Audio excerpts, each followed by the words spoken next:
And so this is in June of 2020. And so we asked Todd if we could come down and film some interviews, and that's where we started shooting A Flash of Beauty.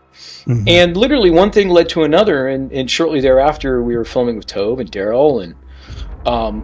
And we dived in head first. My goal was always to represent both sides fairly and equally, because that's kind of how I entered into it. Although, honestly, the supernatural is so prevalent in this community that it seemed like the likely excuse for what was happening with this phenomenon. So I had a bias, and I found out that most of the people in this community that think there's the supernatural connection to it have a lighter heart, and they seem less uptight.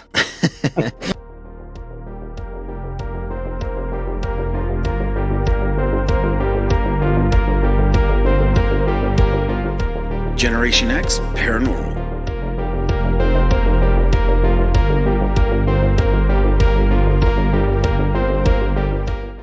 Well, hey everybody, welcome back. Hey everyone. I am Logan. And I'm Nicole. And we are Generation X Paranormal. I was thinking, we don't really have a name for our audience. A lot of podcasters call their people something. Like they do. Oh yeah, you got like Morbid, they call their people weirdos and stuff like that. And I started thinking, what would we call ours? Xers? No, because hopefully it's more than just Gen Xers listening to there us. you go. Yeah, well said. So maybe you guys can come up with something. But anyway, we have such a great show. We've had some people on with the certain subject we're about to cover, and there's so many similarities. And there's a lot of different things, but I'm really interested to talk to these guys. So we have Tobe Johnson and Brett Eichenberger, and what can you tell us about those guys? Okay, so Tobe Johnson is the author of the Owl Moon Lab books and a researcher of all things related to Bigfoot. With over a decade of research and his own experiences, he has dedicated his work to investigating the relationship of Sasquatch and the paranormal. Tobe is the co-producer of the documentary Flash of Beauty, Bigfoot Revealed, a groundbreaking two-part documentary series that focuses on Sasquatch witness testimony. Yeah. Amazing stuff. Very amazing. And Brett Eichenberger is an award-winning filmmaker with over 25 years of experience working in the film and video production industry. His work includes the feature films Light of Mine and Pretty Broken, commercials, short films, music videos, and documentary shorts. Filmmaking has taken Brett around the world, but he feels most at home in the outdoors of the Pacific Northwest. As a native Oregonian, Brett's been intrigued by Bigfoot since his childhood years, and this documentary has given him the opportunity to explore the topic in depth. That's awesome. And guys, we had a chance to watch these movies last night. Amazing. Blown away. I can't wait to talk to him. And I just got to say this because Logan watches a million documentaries over and over, and I'm into some of them. I like history. But I find myself most of the time playing on my cell phone because I am bored to death. But these two, I didn't pick up the cell phone once. Yeah. I was like leaning forward. I was into it. It was, they're just amazing. They are. They are not like a documentary. They are like short little movies and so interesting. Absolutely. Honestly, we turned off the second one and I was like, where's the third one? Where's the fourth one? Yeah. Just really, stuff. Really good. I encourage you to go watch these on YouTube. Absolutely. Awesome. Well, let's bring them on and start talking. Well, hey Tobe, hey Brett, how you doing? Doing great. Good to be here. Awesome. No, we're really happy to have you. So full transparency, we just watched the two movies last night. And I'm really glad we did because, sometimes you watch something and then it just kind of goes in the back of your mind. You don't really think about it. But before we had started recording, I just talked to both of you and said the production value of these two movies is just amazing. It's and for our audience, if you're into documentaries, that's one thing. But just the And if you're not, you'll still like it. Yeah. I'm not. Yeah. She hung around there for a while. So again, my hat's off to you. It was fantastic. What a great couple of movies. Thank you. Thank you. Yeah, I super absolutely. appreciate it. It's funny because when I watch both movies, all I see are like things I want to fix. For You sure. know what I mean? Right. And that's just how it is being an artist or a filmmaker. You know, you see the flaws, but I'm very proud. We are very proud of both of those movies, and they're accomplishing what they need to accomplish, which is raising the awareness and hopefully getting people to come forward and talk about, you know, some of these experiences. For sure. Absolutely. Before we kind of dive into that, if you don't mind, because I think that some of our audience will probably know you guys and then some of them won't. But if you could give us kind of, and I'll start with you, Tobe, if you can give us like a 30,000 foot view, a little bit about yourself and kind of what got you started with it. And then I'll pivot it over to Brett for the same thing.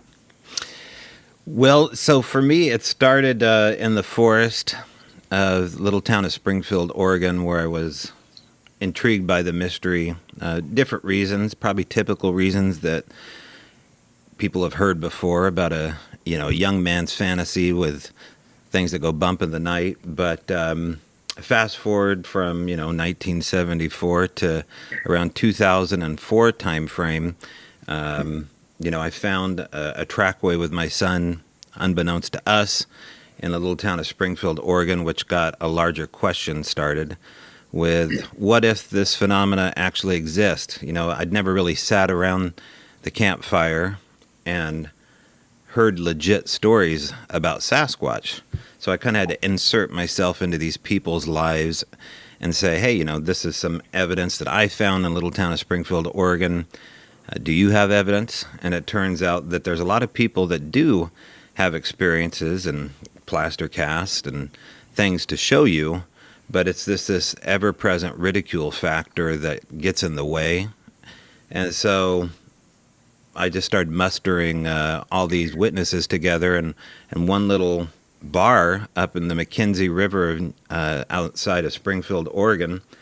And once a month, the locals would all get together with me and tell kind of 30 or 40 people in this bar about their Bigfoot stories.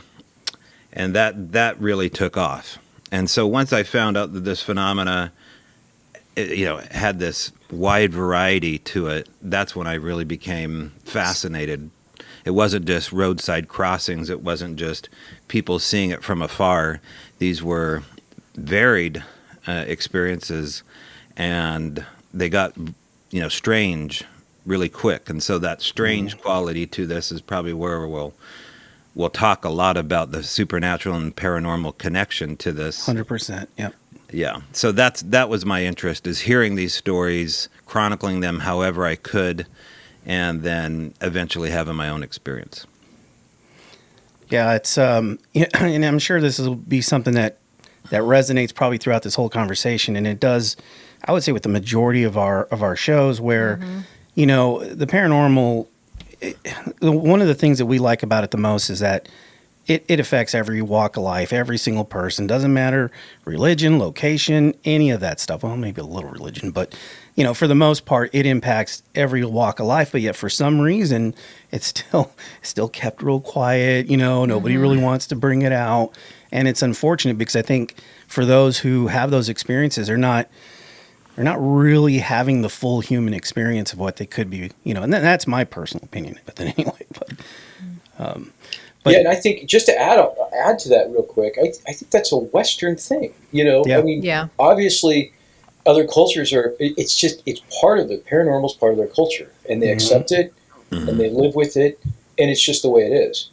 But there's just this, and I think it goes back to the Roswell thing and before, where someone said, we need to spread this like wildfire, that anybody and everybody that believes in something that's not Christian or Judeo-Christian, then they're crazy, right? And they're possessed or whatever, and it gets out there. It's like a bad urban legend or something. It's crazy, and it really kind of just makes me. I don't get angry and shake my fist a lot about things, but it's just like, come on. I mean, everybody that I know that I talked to ever since we started a show like this has had some kind of, experience of some sort, you know.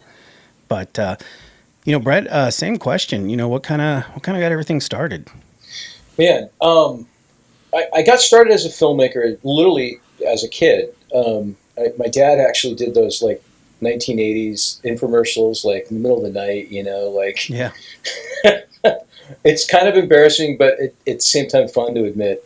And so he always had like cameras and editing equipment laying around and stuff like that. So I just really took a liking to it and started making these little short films with my buddies. Yeah. And that led to, doing like TV shows and, my primary focus, since I was a little kid was to do narrative scripted feature films like Steven Spielberg. Right. He was my favorite filmmaker. I was an 80s kid into Star Wars and Goonies and Back to the Future, and I've got a poster behind me. And so that's kind of also how and why I got interested in the paranormal. Tobe and I, one of the many things that we have in common is our love for Close Encounters of the Third Kind. Oh, and bless you guys. When and Jaws, by the way, I mean, wow, Yeah. Can you see the photograph that's over my shoulder? No, It's kind of hard to see, but that's Steven Spielberg resting in the mouth of Bruce the shark. Oh, nice. cool. Yeah, Bruce the shark. Yeah. So And- awesome. And below that is an original storyboard from Indiana Jones and the Last Crusade. Man, Oh, I that's could live in awesome. that room. This has been fueling my fascination with filmmaking and the paranormal ever since. And I've always had an interest in Bigfoot growing up in Oregon. And so, long story short, after starting a career in filmmaking and doing a couple, actually 3 narrative feature films, the pandemic came along, and Jill, the producer of A Flash of Beauty, and myself said, you know what, now's the time to do that Bigfoot documentary we've been talking about. Because we don't have any work coming in. Our day jobs are doing corporate videos and stuff. That's what pays for the habit, pays for the Yes. Bigfoot habit. Yes. And that's how we cut our teeth, and that's how we've made a living, is just, working for these corporations. And so it all stopped, just like for everybody else. And so we had already kind of made an inroads with a lot of folks in the Bigfoot community, just sort of through happenstance. So we already knew Todd Neese and Ron Moorhead and Peter Byrne. And so, they decided to have a gathering. They decided to have Beachfoot, which is an invitation-only gathering that they have on the coast of Oregon. And so this is in June of 2020, and so we asked Todd if we could come down and film some interviews, and that's where we started shooting A Flash of Beauty. Mm-hmm. And literally one thing led to another, and shortly thereafter we were filming with Tobe and Daryl, and we dived in head first and went down the rabbit hole, and we thought that we would have these movies, or movie, done within about 6 months, and it came out about 2 years later. And shortly into the production of A Flash of Beauty, Bigfoot Revealed, we realized that we had way too much stuff, number one. Number two, we wanted to divide the movies into the 2 camps. One that's more concentrated on just Bigfoot and the flesh of blood, and the other one that talks about everything else that these people experience. Not everybody experiences these things, obviously, but a good portion of people do. That's why you see repeated interviews in both films. Mm-hmm. So that's it. That's, in a nutshell, leaving out a lot of details. There was a lot of weird stuff that happened in between, but yeah. Sure. Yeah, and it's funny because we've within the last, I'd say, I don't know, a couple of months, we actually have interviewed both Ron and Simeon. So, yeah. Awesome. Yeah, Mm-hmm. their episodes haven't come out. At least they probably will after the recording of this. But no, it's amazing, the link and so many things that we'll probably go into. But yeah, and I'm glad you kind of pointed that out, because the difference of the 2 films, I think, was really important. I think that had you had made, how do I frame this up? If you would have made them both kind of intermingled, I think the message would have been lost. I think that focusing on the flesh and bone of it and then focusing more on the paranormal part of it really leads credence to the entire experience so that people can actually kind of key into that. Tobe, you were in both quite a bit. And I find it really awesome because like you were able to almost tailor your experience, and I'm sure that was somewhat planned, but you were tailoring your experience in each one, where you had the flesh and bone and everything in the first part in Bigfoot Revealed, and then Flash of Beauty, Paranormal Bigfoot, it kind of spewed into a different vector. So, if you don't mind, can you talk a little bit about, and I know that we want our audience to watch the movie. Yeah, we don't want to reveal everything. Go too far into it. But can you kind of walk through some of your, and you did talk a little bit about, with your son in the castings, but can you go a little bit more into however much you want to reveal of your experiences that you talk about? Well, sure. My goal was always to represent both sides fairly and equally because that's kind of how I entered into it. Although, honestly, the supernatural is so prevalent in this community that it seemed like the likely excuse for what was happening with this phenomenon. So I had a bias, and I found out that most of the people in this community that think there's the supernatural connection to it have a lighter heart, and they seem less uptight. And they're kind of, they're kooky. Some of them are kind of kooky. And that's me, right? So, but if you want to, appear as though you're behind, hard science and have academia follow you up, then you kind of toe the line a little bit and don't say exactly what's on your mind. Yeah. One thing the pandemic taught us is that you have to speak your mind now. Because, that's something that I think we all learned. So now, I certainly was all in before the pandemic, but now it's just like, hey, we're all in this together. Let's just start talking about it, especially since this 2017, New York Times article on the Pentagon's program to look at UFOs. Yeah. And whatever truth lies behind that, well, Brett and I have our suspicions on maybe what's really happening here, but it got the ball rolling a lot quicker for the Bigfoot conversation. So now you go to these conferences and, spoiler alert, there's going to be ghost hunters there and there's going to be paranormal investigators at all these Bigfoot events. Yep. And that's just the way it goes because people want to know.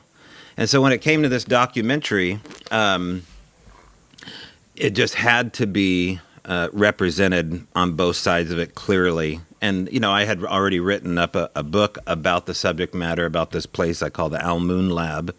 Mm-hmm. And in short, as I was saying, I put this community together, and this community was kind of like the rough draft of this documentary. It was a diverse pan of people that had been changed by their experiences. And they would drive from all over Eugene, Springfield, the McKenzie Valley to meet on a weekday and talk about their Bigfoot experiences for maybe 2 hours or something like that, and then travel 2 hours back home. We literally had people drive 3 or 4 hours to come sit in a bar to hear Bigfoot stories or tell Bigfoot stories. Wow. And that was so cathartic for them and cathartic for me that I was just like, well, this is a no-brainer. You got to start leaning into the truth because the more you talk about this from a place of truth instead of, there's so much omitted information about Sasquatch that I just refuse to be quiet about, and so does Brett, and so does, Jill and Mike, everybody part of the Flash of Beauty team. That really was the goal of my part of this. But then, I wanted to set Jill and Brett up for success as much as I could with people I thought that could help the film, or venues that we should go and talk about this, or places we should go to investigate, yada, yada, yada. And so when Brett and Jill started to be enthusiastic about it, just like, oh, they got the bug. They're going to be like permanently targeted now as weirdos, and they're loving it. And everybody's, loving the product that they're putting out. So it's just been a real... it's hard not to say that, fate hasn't put us all together or Sasquatch isn't behind this. I don't know. But I tell you what is that this work has gotten easier, even though logistically it's kind of hard logistically. But the work is not real work. It feels like fun. And so that's really, there's a lot more to the, my personal story, but I just refuse to be quiet about the truth regarding the supernatural connection to this stuff, because I've seen too much. Like, we've seen so much now, Brett included. Yep. Yeah, and Brett, you, which is just amazing, and I'm not going to get too far into the weeds, but you interview a ghost hunter in the second one, and what's amazing is sort of the things you caught, I guess, maybe while editing and things of that nature.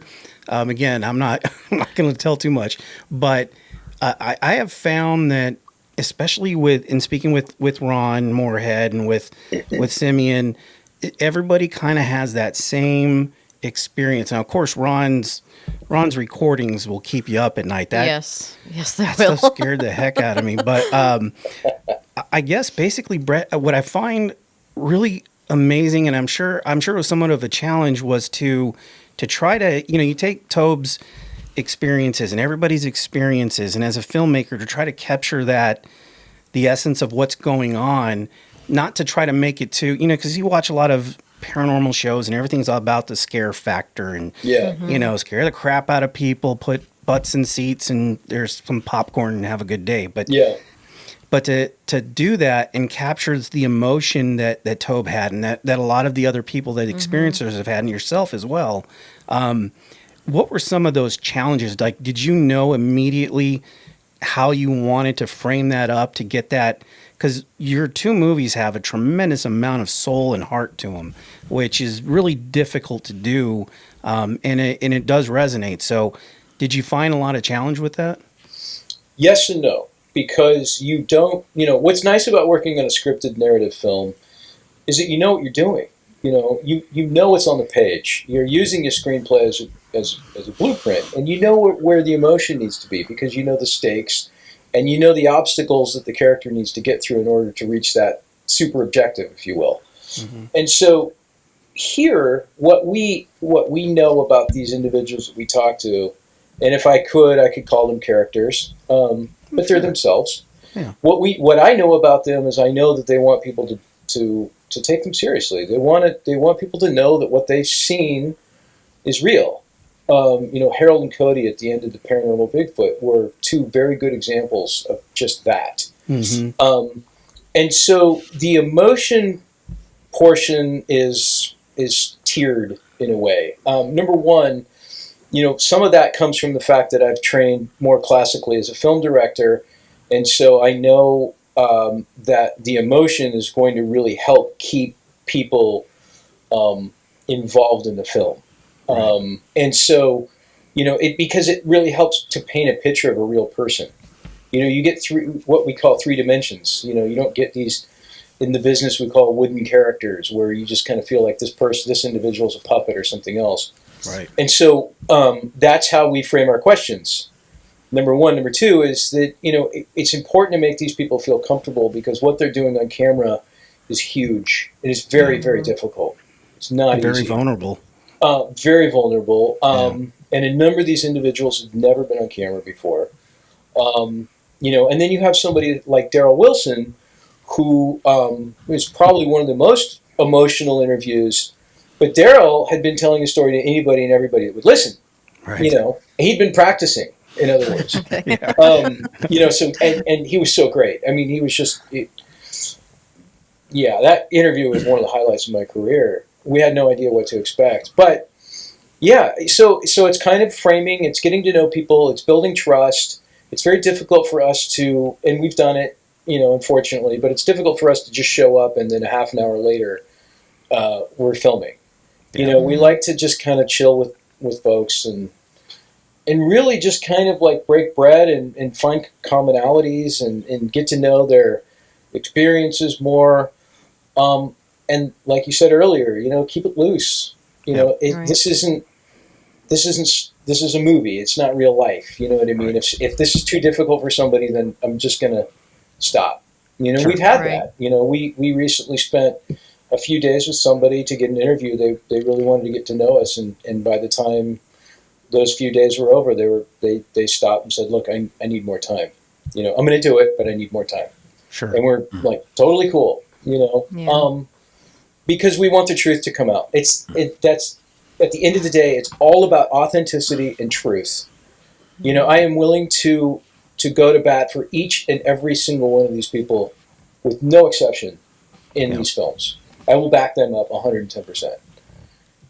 Yeah, and honestly, it That's great. shows. I think, because Yeah. the it one does. thing that we kind of talked about is so organic the way everything was done. So, Yeah, yeah, I mean, absolute hats off. It shows 100%. Yeah, it does. thank you. Now, yeah, of course.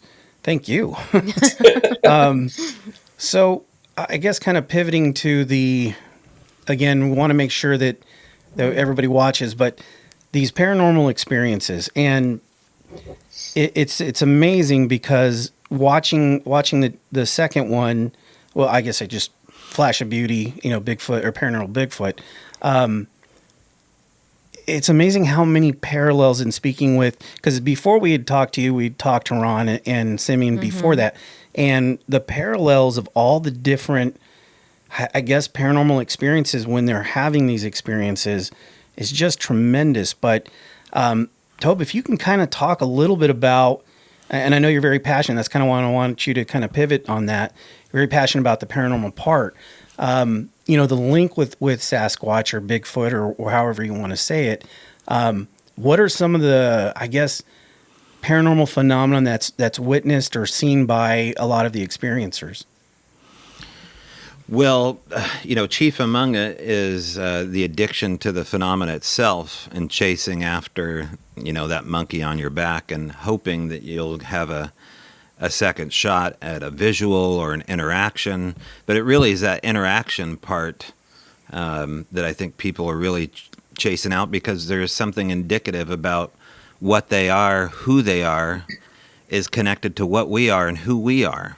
And it comes back to, it really comes back to a spiritual connection, right? Like, this is not so much a biological discovery, it's probably a philosophical conversation that we should have, because this goes back ancient times. I mean, throughout the film you see, and there'll be a little spoiler here, there is a beautiful shot in the Vatican of what appear to be Sasquatches, hiding underground in a cave. And we talk about that in our podcast at length, about the idea that Sasquatch lives in the underworld, which isn't a new phenomena, right? Yep. But it's also a very biblical thing as well. Yes, But absolutely. the lights, right? The lights, the orbs, Simeon's territory, what he would call, the relic neutrinos, which are like the building blocks of the Big Bang, have evolved into basically a variable and not a constant. So basically ball lightning, but ball lightning like on steroids that can become something and manifest into a living thing on two legs. In this case, I'm telling you, man, once you see these lights, like, I think about them all the time. I think about all the Sasquatch stuff all the time too, but maybe they're one and the same. But when you see these lights and you realize quickly that these lights are connected to the phenomena, however, but they're, if people saw lights like in the 1700s, they would be sainted. You would have a vision of an angel. That's what they called it. But something, happened where the denial of the supernatural exists now post the atom bomb. Like, we've replaced, the idea of spiritualism and the supernatural with science. Yep. And that's also when the burgeoning of all this UFO stuff erupted as well. So, this is the conundrum right now, is to get the apers, was, my loving term for the people that look at this as only as Newtonian science, only as a relic hominid. The language, the verbiage is ever changing on what these creatures are. But if we can only get them to talk about these lights, and now they have, like, the BFRO, which is kind of our MUFON in the Bigfoot world, has now, their head organizer has written 2 large rather profound articles about the supernatural being linked to this, including these lights and how we need to change our tone. Now, is Brett's film my part in it? Is that why this is happening? I feel as though, because we're just so unabashed about talking about it. And I celebrate the idea of what Ron has been talking about and what Tom Powell has been talking about for years, and now Simeon and many, many others. And you can't deny it anymore. And it has a lot to do with this UFO conversation being had 24/7. But I think Flash of Beauty has provided a beautiful way to exhibit this. Without it sounding classically stupid. It's cool to talk about the supernatural now. Yeah. Yeah. It really is. Yeah. And what I find, I guess, really challenging, especially with having a paranormal show, is that, you have a lot of sidebar conversations, right?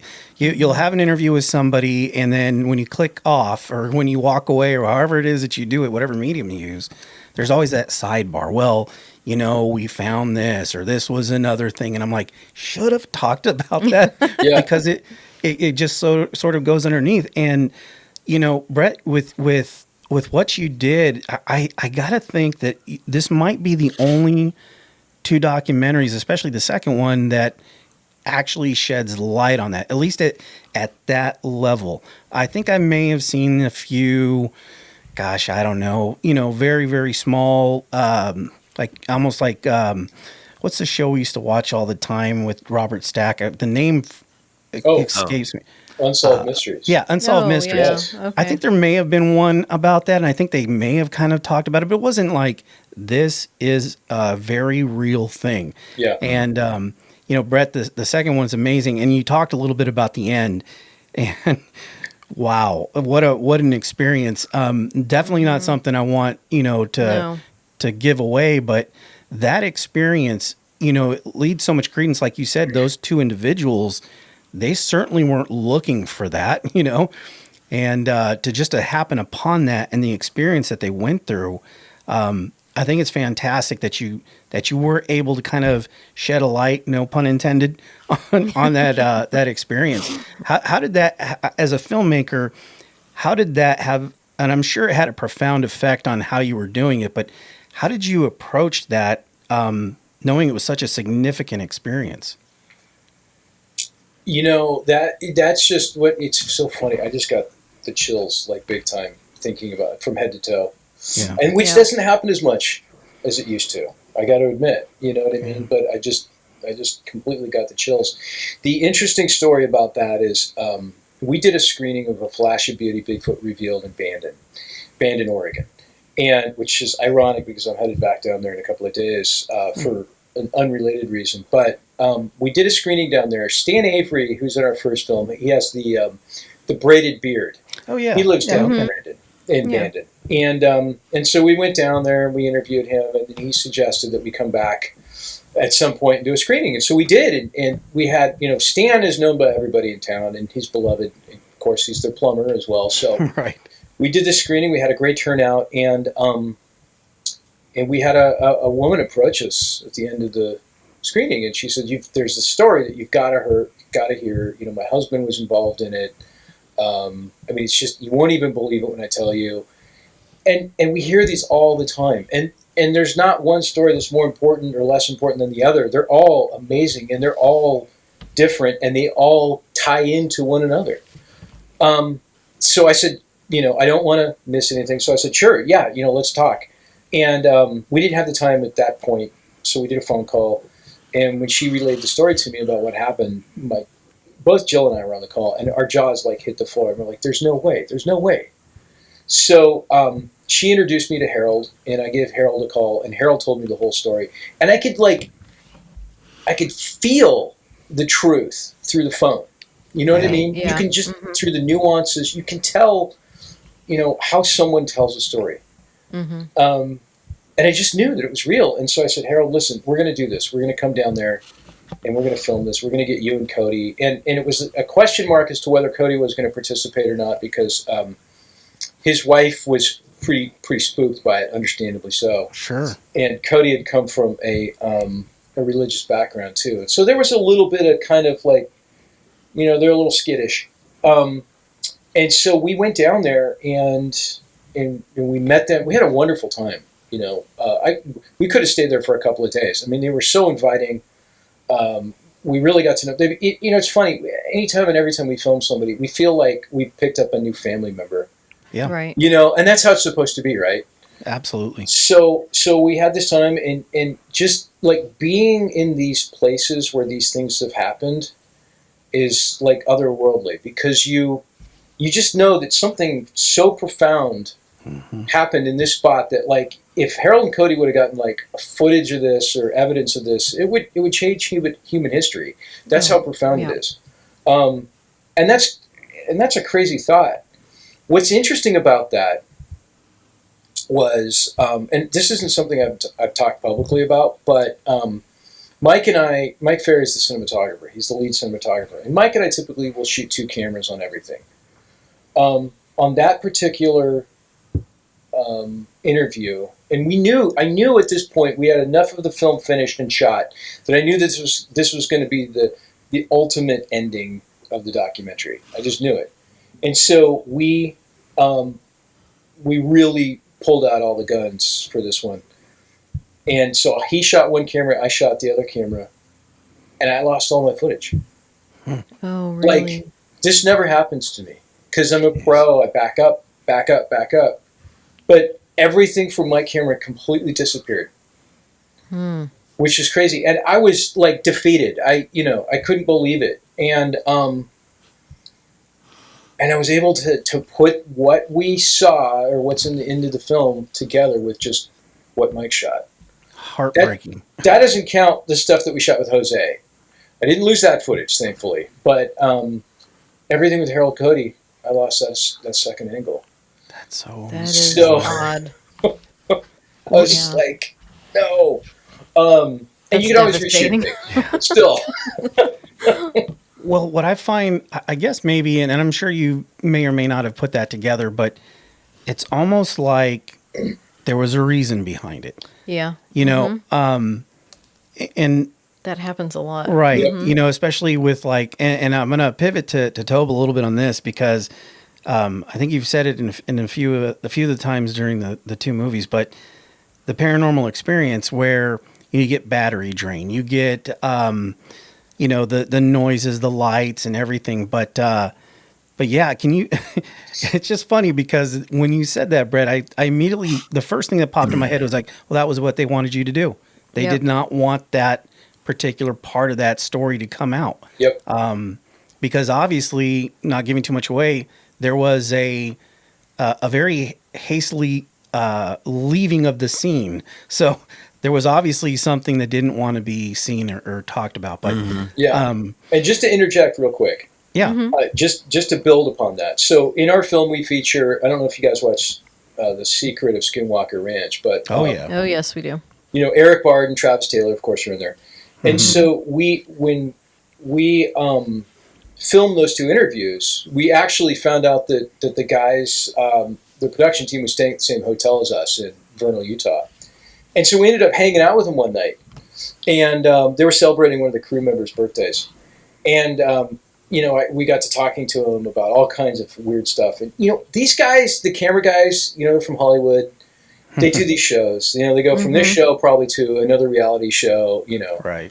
To whatever. And most of them are pretty skeptical. But these guys were like, look, you got to understand that every single episode that we shoot, we will lose media. We just lose stuff. Our cards are blank. Our drones crash. And he's like, well, we can't really, it's the format of the show. We don't put it on the show. But he's like, you have no idea how quickly we'll have to transfer a card or whatever. And even then, sometimes they'll be corrupt and there's no explanation for it. So I just had to throw that out there. Well, I'm glad you did because it's not too surprising though. No, we and I don't know if you're familiar with like every single paranormal show. There's so many out there, but there was a series of like Haunted Scotland and Haunted Ireland that came out on Discovery, and we had a chance to interview Ryan O'Neill, and one of those off-camera things, he talks about when they went to film, they kept losing the rental car keys.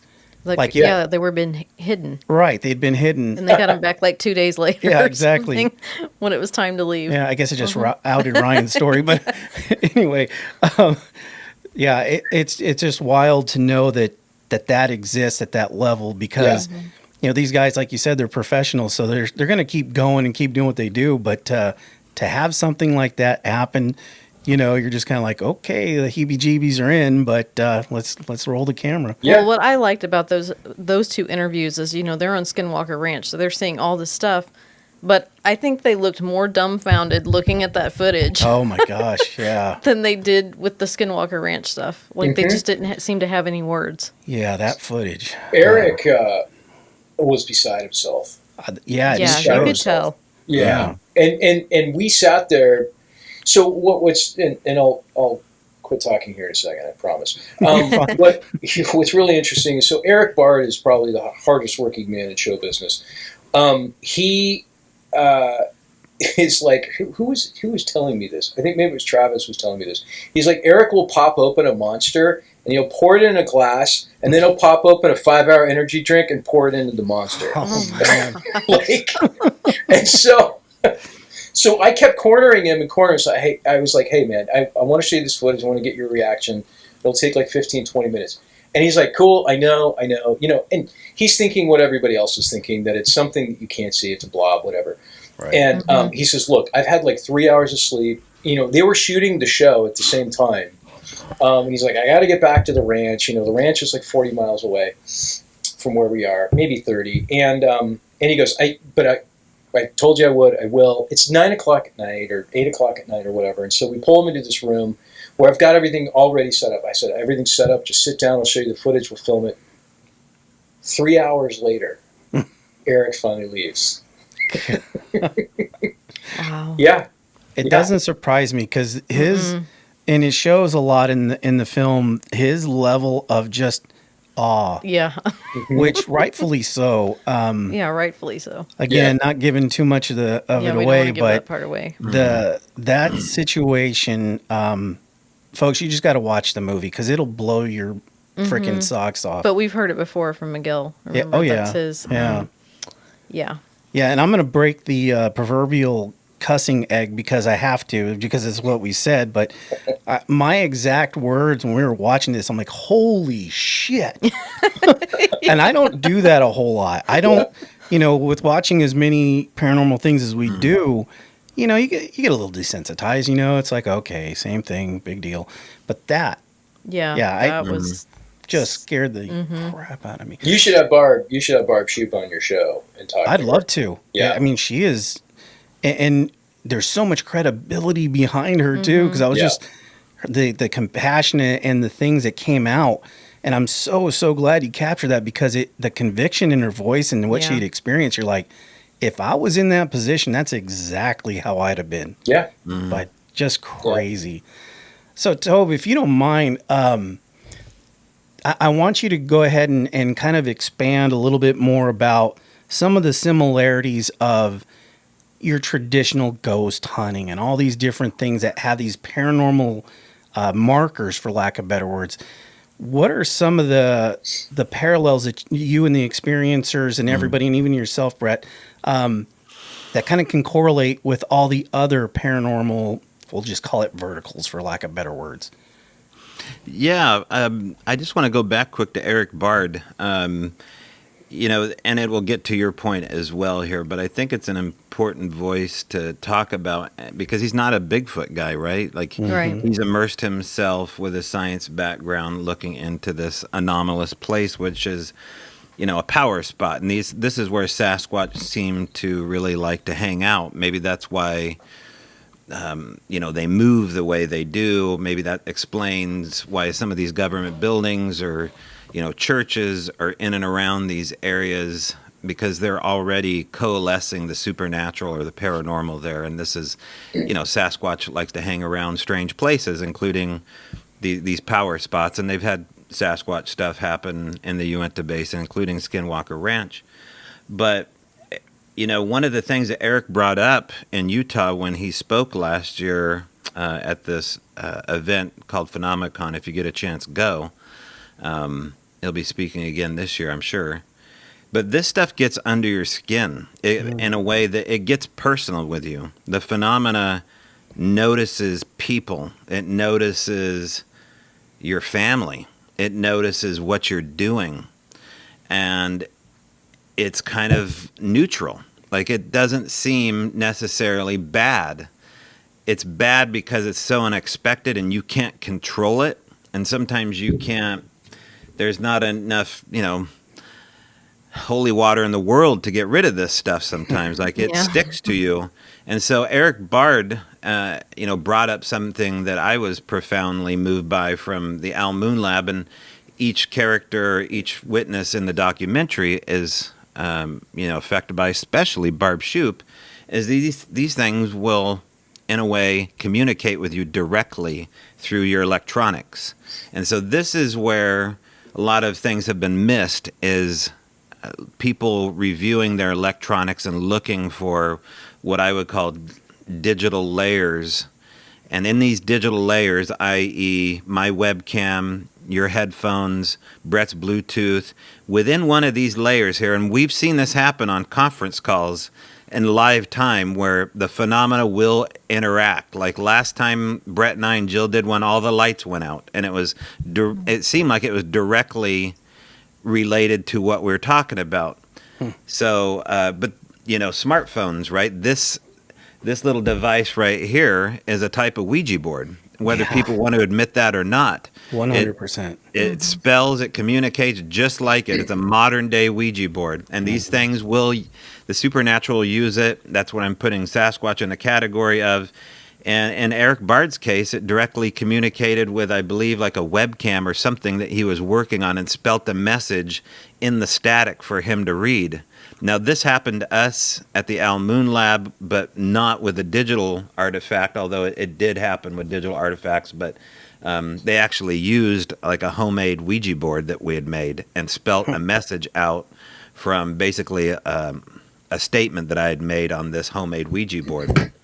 Wow. Only thing is that there was like footprints associated with it, like 14s, right? Down in the gravel, greasy handprints, orange hair, primate stuff. Like, it seemed like a monkey came up there and grabbed the little bitty tiny, spelling blocks and spelt out the message for us. But digital devices, especially audio, right? This is where the supernatural loves to live for whatever reason, not on camera. They're incredibly camera shy. Everything's like a ghost, blurry and halfway there, including Bigfoot. But audio, come on. This is why, the sounds from the Sierras are so important, and so we can learn so much, is that they will come in when you have audio going. But along with the Bigfoot stuff is all of this ghost stuff and all these other unexplained earth anomalous sounds, which some of these sounds are so inexplicable, but we're beginning to understand them. Simeon Hein has an interesting term for these anomalous audios tracks that are displayed in digital dictaphones and recorders and parabolics, is that there's this ghost audio or EVPs that happen with dictaphones, including these almost sound like car door slams. They sound exactly like car doors slamming in the middle of the woods, or like a trap door closing. So this sound, as far as I can tell, is indicative of a phenomena about to happen or just leaving. And so those taps, like what do we hear about haunted houses? Raps at the door, knocks on the wall, pitter patters, those things right there. I don't think those are necessarily coined up as just ghost sounds coming in, but think of it more as like a supernatural sonic wave popping into existence. We all have the image of like the jet streaking through the sky, and you can see where the cloud distortion and the jet pops through it. You're in the military, Logan. Yep. And exactly that, right? Like this is what's happening. This is how apports happen in haunted houses. Only apports are the lights. Apports are the Sasquatch. This explains why there's disappearing tracks in the middle of a snowbank and stuff like that. So it gets wild really quick. In fact, my girlfriend calls this phenomena the Wildergeist, which I think is like the perfect coined term. And so this is what we're looking for. We're not looking for a primate. We're looking for a Wildergeist. Jeez. So you guys, to build on that, I want to reveal something. I want to show something that I haven't shown publicly yet. And I'll send you these stills so you can put them up on the screen, Logan. Okay. This is like uncanny. So when I'm done editing the film, I go through a process called color correction, which is standard on every movie. And you go through and you adjust the highs and the lows and you balance, blah, blah, blah, blah, blah. It's pretty tedious. It's pretty boring. And the way that I do that is I use a RGB parade. And what it does is it displays the levels of red, green, and blue. And I want them to equal out. That's how I know that my color is balanced. And so I'll use these things called scopes to look at the color balance. It's pretty techy. It's pretty geeky. And so I don't know how well you can see this. This is kind of hard to see. Let's see. That's a picture of Henry Franzoni. And Okay, again, I'll yeah. send you these stills so you can see him a little bit better. Perfect. And so this is a picture of my computer and Henry Franzoni, and I was doing color balance on Henry Franzoni. And this is an example of what the parades were showing me, the color. Whoa. I mean, are those not little big feet? Oh my gosh. That's how it was reading Henry Franzoni. Mm. Now, I'll show you what it's supposed to look like. Just Yeah. nothing. Mm-hmm. Just gobbledygook. So, Wow, I got to wrap my head around that I know. for a second. like, whew. No, out of all the guests that Wow. we talked to, there's something up with that guest, that witness, Henry Franzoni. Mm-hmm. yeah. He says some really interesting stuff in a YouTube video, a 2-part series that we did. And all I can tell you is that I don't know if Henry is telling us everything that he knows or speculates about this phenomena, but I can tell you that the phenomena certainly knows him. Wow. And they Yeah. proved that to me profoundly.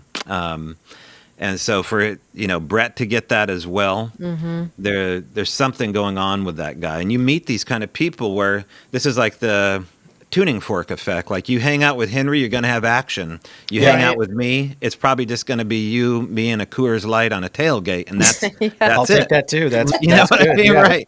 But Henry, it's going to be like hanging out, with. He's just Disneyland for Bigfoot, and I don't know why that would be. But I don't know. It's just that way. Like you have to find these people, and you can't do it online. Like we should all be hanging out at a conference somewhere, talking about this, because that's when you figure out, like, oh, let's go out tonight after the conference and go have an experience. Yep.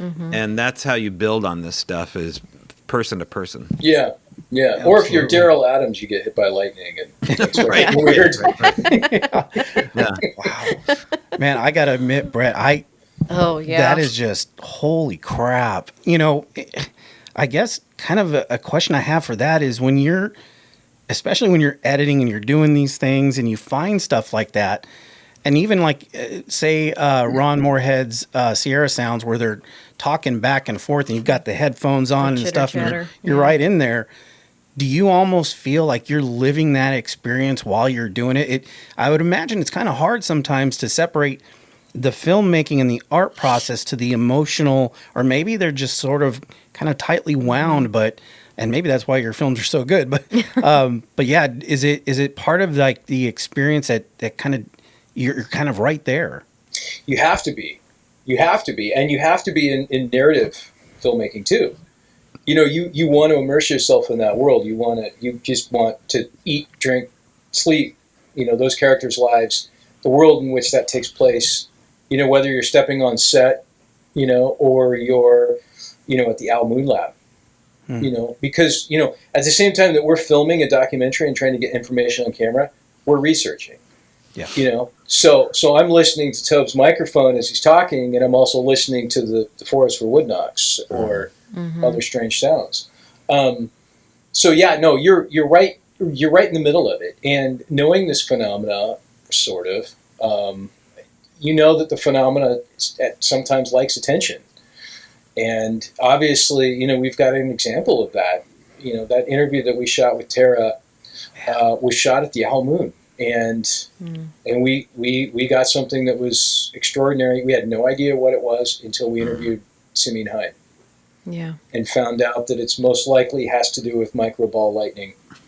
And the interesting story about that, too, that's not in the documentary, is that you can have, you know, and I think it's important to be skeptical. I think it's important to try and rule out other explanations. And so you can have these artifacts show up on cameras. It happens.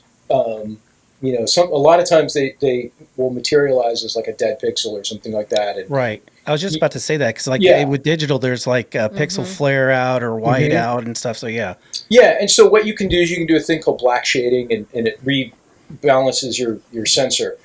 In this particular case, I was seeing it on the camera, but you know, a dead pixel will stay. I mean, it'll just stay. And so I thought, you know, okay, if I find the same types of things happening on the second angle, on the second camera, then I will know that it's not just that one camera. And sure enough, I did. It was there. I just didn't show that second angle in the film. And also, you know, these are organic shapes because you can see the one that I caught was like a curlicue. And the way that these cameras work, not to get too techie, is that you know, they're CMOS sensors, so they scan from top to bottom. Other cameras are global shutters, like an old film camera is a global shutter, so it actually takes a whole image one frame at a time. Right. 24 seconds. These scan extremely quick. And so this particular object that we got that's kind of in the curlicue was moving so fast that as it scanned, it had moved from here to here in 1/24th of a second. Jeez. Wow. So, you know, this is not an insect. No. You know, not only that, but it's glowing, obviously. And you see them in front of Tara's face and everything else. And that was, you know, there was a major vibe when we were shooting that interview. Yeah. Major vibe. There was something there, and Mike and I just kept, you know, we were setting up. The girls were elsewhere down the road, and we just kept looking at each other like, "What is going on, man? There's something going on." That's wild. Yeah. Yeah. So, I couldn't imagine, like you said, Brett. You know, you're whether you're editing or not, and you're experiencing. And I know there's got to be a lot of times where you're, quote unquote, behind the camera. I know that changes a lot since Video Village and stuff like that's out. But you know, when you're trying to capture an image, you're looking for lighting, you're looking for all these different things, and then to have something like that happen, you're just like, well, what do I do with that? Yeah. Where do we go now? You know? Exactly. And it didn't make sense for 2 years until we talked to Simeon, and Simeon's got this video, you know, of this Japanese scientist that's got he's got microball lightning. Yeah. And I said to Simeon, I was like, we caught it on camera. We caught microball lightning on camera. God, but so this phenomenon knows no time. It doesn't exist in a time, you know, a human conceived time realm. Yeah, it's kind of our construct in a way. Exactly. You know, we talked to Mike Ricksecker, and I don't know if you're familiar or we spoke with him, but you know, he has that stacked time. You know, it's not his theory, but you know, and there is no time. There is no time. We're all living at the same time. So yeah, it's absolutely fascinating. You know, Tobe, I've got to ask you. You know, obviously being an experiencer for a lot of different things, and I don't know for sure, and I don't remember if it was in the movie or not. So forgive me, but aside from Bigfoot, have you had other experiences, and have you spoken to other experiencers from other paranormal events like UFOs or even ghosts? And I know you talked a little bit about it, but if you can expand a little bit on the UFO and Bigfoot kind of parallel, because I know there's a lot to be said about those two particular paranormal events. Well, it's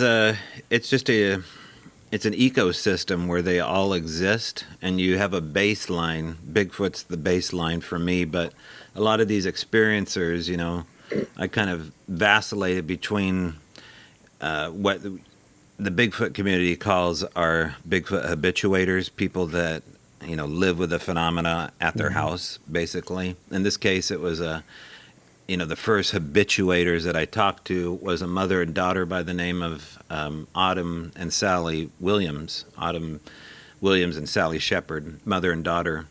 And they live with the phenomena out here in the Ording River out near Mount Rainier. But they also talked about these strange lights that were seen in and around the area, which gets into the notion that the Native Americans probably are the first people that we should talk to when it comes to this phenomena, because they talk at great lengths about the star people, and we are from the stars, and Sasquatch are kind of connected to this mystery. And if you listen to enough podcasts, like I was a long haul truck driver, and I listened to a fair amount of podcasts from witnesses, and ended up meeting some of these witnesses, and they, these habituators are what I would call Sasquatch contactees now.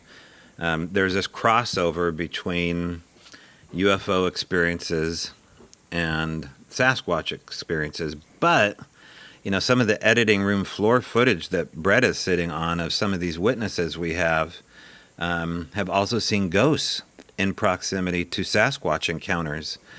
And so some of the EVPs that we captured sound like disembodied children talking. They don't sound like primates. They don't sound anything like Sierra sounds. They sound like whispering, gasping children delivering a message to you, or like Weird. They sound like ghosts. This is ghost hunting territory. So I think what happens is that we somehow have isolated Bigfoot into this category that they can't live up to the standard we've given them. They're much more diverse than the simple category of them just being physical. So if we can all agree that the supernatural is this wide ecosystem of activity, then we have to put what I would call the interdimensional category of what UFOs are. It's also seemingly the category that, Lou Elizondo from ATIP out of the Pentagon, whistleblower from the Pentagon, is using that term quite a bit, interdimensional beings. And a lot of people are using that term now, actually. No one really that I know of that's looking into, that is seriously talking about this in the public, or talking about aliens coming from a star system. Right. They're talking about them coming from the pages in between time, and that time doesn't exist, like you were saying, that we're all living, it's a construct that we've kind of all agreed on, that there's this linear path. But just like your logo, there is this circle of time that's happening, and this is how things seem to interact with us, is that they're always happening to some degree. And this is what the Native Americans told us too in the beginning, right? That time is a circle, more or less. This is at least what I heard from the Kalipuya Native Americans I spoke with. Yeah. So that's, it's very common to see UFOs in proximity, or to have an abduction-like experience in the proximity of Sasquatch. Yeah. And that's amazing, because that is not the first we've heard of that. No. It's almost always together. Yeah, we've even done, so we did a show about a year ago, I guess, about the Hudson Valley. And, in the beginning, we kind of containerized it was only going to be about UFOs. And then you go to find out, the more you dig, the more you research, you find it's UFOs, it's ghosts, it's I think there's some sightings of Sasquatch in that area as well. And you got to say, where there's smoke, there's fire. If there's that many experiences in one place, there's got to be a parallel with this all. And I know with Nicole and I, and that's pretty common, especially like you said, people who are really into this, they're starting to realize that the silos that we have kind of all adapted getting into paranormal, they're starting to tear down a little bit. Yeah, nothing is separate anymore. You're right, which is great. I mean, I think that when you pull those silos down, that's when true conversations happen. That's when true innovation starts happening. That's when things kind of stop being so fringe, and it's just amazing. And I'm so glad that you guys are in that same camp, because I think that is the direction that we need to go, with the para-unity and all these sort of things. But it's important. It's an important conversation to have, so that I think it's part of the entire human experience. And if we cut off that part of us,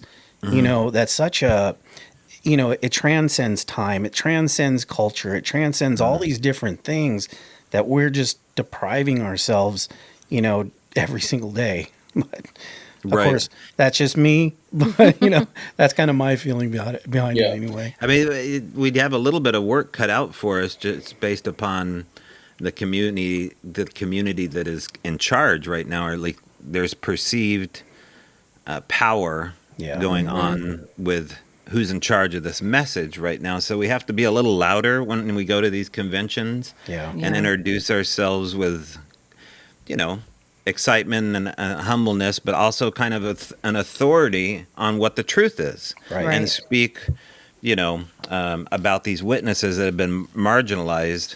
Brett and I did an interview.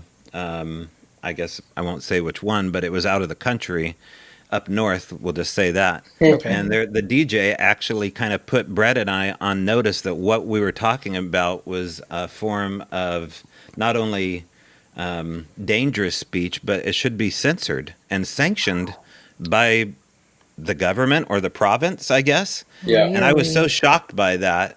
After talking to the guy, I thought the conversation was going pretty well. But yet, this, the conversations we're having right now, we can have because we have the luxury of having them. But what if we live in a world where what we're talking about is just perceived as dangerous or misinformation? Misinformation isn't a lie. Misinformation is basically a way for them to shut you down. Yeah. Exactly. So, start saying dangerous things in public, make it a pattern. Be able to stare people down and have that conversation with them, because in the end, we're all going to be able to talk a little bit louder. But if we all just go along to get along, I think we've just been too polite. Yeah. And they haven't. They haven't been as polite as we have. So That's for sure. we need to up our game. For sure. Yeah. And Brett, I want to thank you for including the Native American stories, because for too long they've been censored, and we would have known about this a long time ago if we wouldn't have kind of eradicated them. Yeah, it's so true. You're very welcome. And we realized how important it was very early on. You have people who are so much more, in my opinion, more highly evolved spiritually than we like to think we are, but we're not. No, and the birth of Christianity was what, 2,000 years ago. Islam was 500 years ago. Judaism goes back a little bit further, but we're talking about people that have become one with nature of the past 10, 20,000 years. Yeah. You know what I mean? And here we are questioning that. That's not fair. That's not fair. We need to shut up and listen. Absolutely. To be frank. No, that's perfect. Perfect. It's the Well truth. And thankfully that's kind of starting to happen. People are starting to become aware of that. They're starting to go, wait a minute, okay, now a lot of this is starting to make sense. I think ultimately paranormal is the key for us to understanding who we are, where we came from, and where we're going. And in my mind, to use a little bit of tech speak, I think that once we can kind of really grasp the paranormal, we as humans get firmware upgrades, get software upgrades. I feel like we have, in our minds, we have the capabilities to do these things, but we have the thought process that disallows it. And we also have, too, and going back to the religious aspect of it, it's the world's largest religion, Christianity. There's billions of people, and here's a religion that's founded on the paranormal. It sure because Absolutely. If Jesus were to come here today, right, and walk on water and heal people and resurrect, that would all be classified as paranormal. Yes, 100%. Yeah, Yes, it would. 100%. angels visiting, lights in the sky. I mean, the whole Bible is paranormal, right? Parting the seas. Yeah. Yeah. It's the Holy Ghost. It's the Holy Ghost. Yeah. And you have what? You have giants. You have Bigfoot type Nephilim creatures. and- So it's like, it's just really interesting once you start making these correlations, putting these things together. You're kind of like, oh, okay, wait a Right. minute, you know. Right. You're right, and you get that firmware upgrade. That's it. Yep. You do. You start seeing the entire world, as Tobe well knows. The whole world looks differently. Look at I think I everything. got a virus, not an upgrade. Yeah. I always famously say, and I didn't get it myself. I'm stealing this from Mike Rowe. Once you can't put the poop back in the goose, and once you have that, I stole that straight from Mike Rowe. That's good. That's Yeah, good. I was at a corporate event and he was speaking and he said that, and I'm like, I am stealing that because that is just perfect. But yeah, once you have that veil pulled off, that's it. You We can't go felt back. like that for the last couple of years. Yeah. Yeah. And I'd love nothing more, and I guess I should be careful how I say this. I'd love that if we had a show about the paranormal and it just wasn't that big of a deal anymore. You know what I mean? I know I say that because I love my show and I love our show, but the truth is, it would be nice if this wasn't so fringe. And I agree. I think it's getting better. I think things are, I think things are getting to a point where, especially with like the Gresh and the congressional things and all those things that happen for UFO. And then you have, I could probably throw a stone and hit every single paranormal ghost show along the way. There's a ton of those. Yeah. And then you have, obviously the Bigfoot stuff and all these different things. Anyway, the point I'm getting to is that it is starting to kind of flex out a little bit and not be so fringe. So that's, Yeah. I'm waiting for the day where it's just like, oh yeah, they're there, ghosts, or Bigfoot. And then you're right. We can start maybe finding a way to bridge the gap, talk to them, if it is, and I believe 100% about with the interdimensionality, even we spoke with Les Velez, and I don't know if you're familiar with him all that much, but, he talked a little bit about the interdimensional travel and the experiences that they've had, like with MUFON and all these different things. So, but yeah, it'll be great when it's not such a tongue-in-cheek kind of thing. But I agree, and I also ask myself, who's in control? Who's controlling the message? And Right. quite honestly, I believe that the U.S. government is enforcing the message, but the U.S. government is not controlling the message. I believe that the ETs are controlling the message, and I believe there's a reason behind it. I believe there's a reason why we're all still here right now is because I believe that the ETs saw human beings playing with matches, as if little children are caught playing with matches. Yep. And those are nuclear, technologies. And they were like, no, you weren't supposed to discover that. Where'd you find the lighter, child? Right. We can't leave you unattended alone, kind of thing. And there's copious amounts of proof behind that, and that's why they showed up. And I think that they're just kind of sitting there waiting for us to like grow out of our terrible toddler years as humans. Because we're still young in my lifetime, and we're reckless, and we're the most dangerous animal on the planet. We are. The majority of us, the vast majority of us, are wonderful, great people. But there's some spoilers out there, Yes, there and I think when we're old enough and mature enough, then they'll have to talk with us. I agree. I wouldn't talk to us right now either. No, it's like run. Yeah. Oh, speaking of talk, guys, honestly, we could probably spend the next 8 hours talking, and it's just amazing. And, I know our audience is going to want to know a lot more, and they should, because it's just amazing things that you guys are putting out. But kind of in that, and I'll start with you, Tobe. What do you have, like, how can our audience reach you, and what do you have going on, kind of in the future? Well, we have a secondary or third documentary coming out next year. Brett will speak to that, I'm sure. This fall, I have something coming up on a network show, not a ghost hunting show, a Bigfoot show. I think it'll be out this fall, probably sometime September, October time frame, and hopefully I do this community justice. I know I challenged the narrative on the show a little bit, but that's why they asked me to be on it, so people can look for my face on one of these Bigfoot shows out there. And other than that, we have some conferences coming up.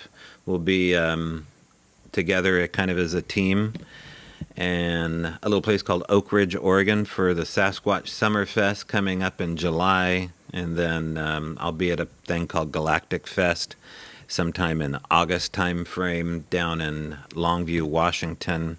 Okay. And I think Ben Hansen will be there, who's always on these shows. Yeah. Yeah. And Daryl Sims, which I don't know if people know Daryl, but he's the cowboy that calls himself the alien hunter and worked with Dr. Lear. I think he's ex-CIA. Where do we see? Yeah, And, we're kind of familiar with that. Yeah.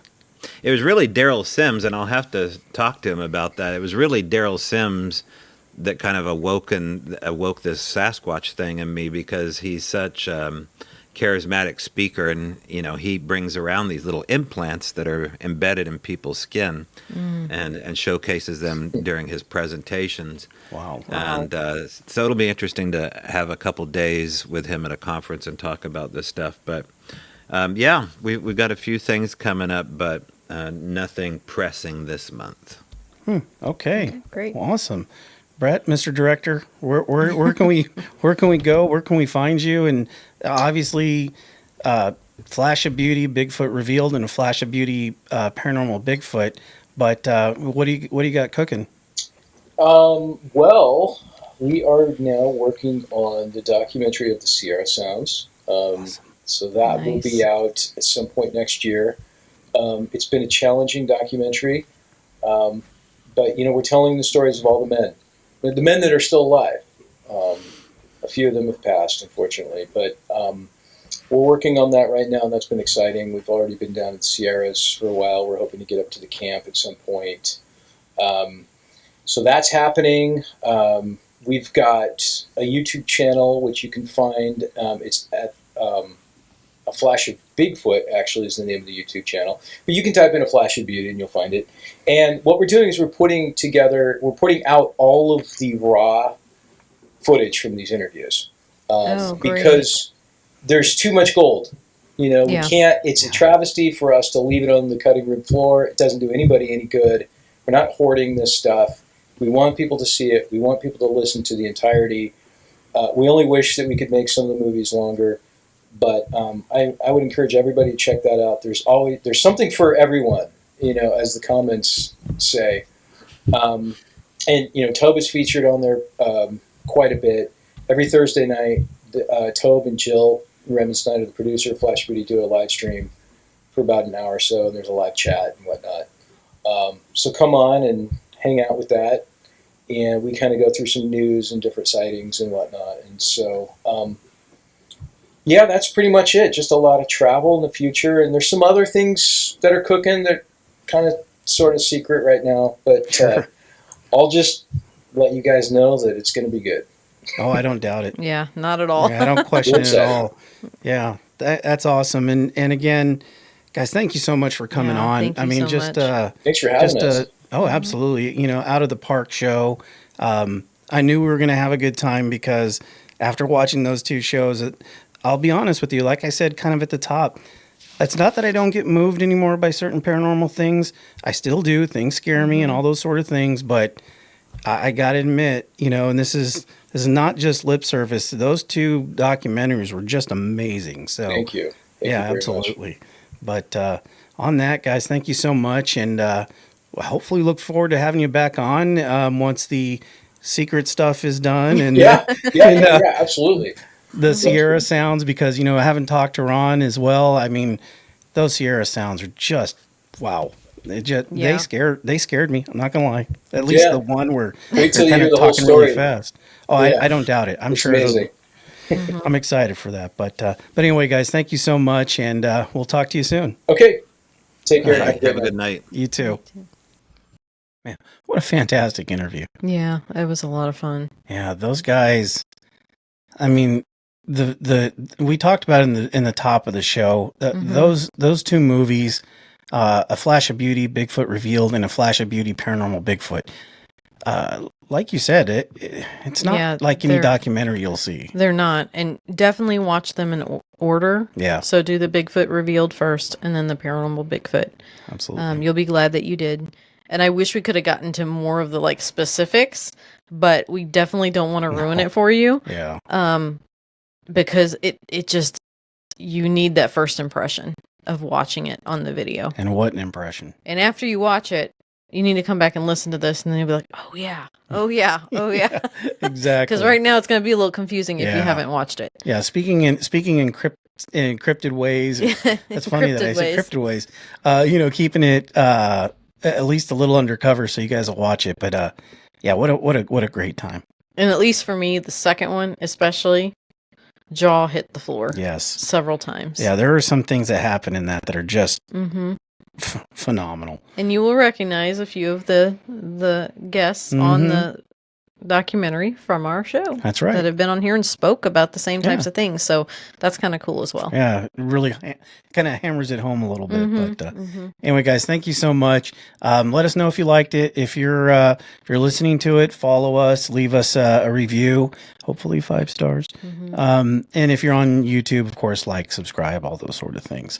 And if you loved these documentaries the way we did, please tell people. Yes. Please tell people to go watch them. I mean, obviously they've worked incredibly hard on these to get this out to the public. Yep. So help them out a little bit. Absolutely. Spread the word. And on that note, guys, we'll see you next week. See you next week.